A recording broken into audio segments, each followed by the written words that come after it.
સાત્વિકતા, એમ આપણે અમર્યાદ ને મોટા વિચારો કરીએ પણ એમાં સાત્વિકતા હંમેશા રાખવી. કારણ કે આમે કોઈના પ્રત્યે તમે કુભાવ રાખો, કોઈના પ્રત્યે તમે ઈર્ષ્યાભાવ રાખો, તમારા સ્પર્ધક પ્રત્યે એ પાછો પડે તો મારો ધંધો વધે એવો ભાવ રાખો, એ તમારા વિચારવાથી તમારા કહેવાથી થવાનું નથી.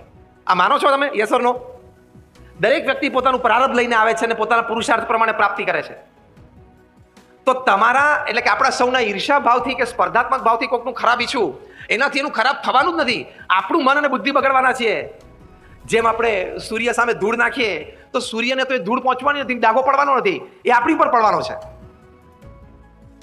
સ્પર્ધાત્મક જીવનમાં હંમેશા રહેવું તો પ્રગતિ થાય, પણ સ્પર્ધામાં હું આગળ નીકળું એ વિચાર રાખવામાં પણ વાંધો નથી, પણ સ્પર્ધામાં મારો સ્પર્ધક પાછો પડે, એને નુકસાન થાય એ રીતે હું આગળ વધું, એ હીનતા કહેવાય, એ મનુષ્યના વિચાર ન કહેવાય.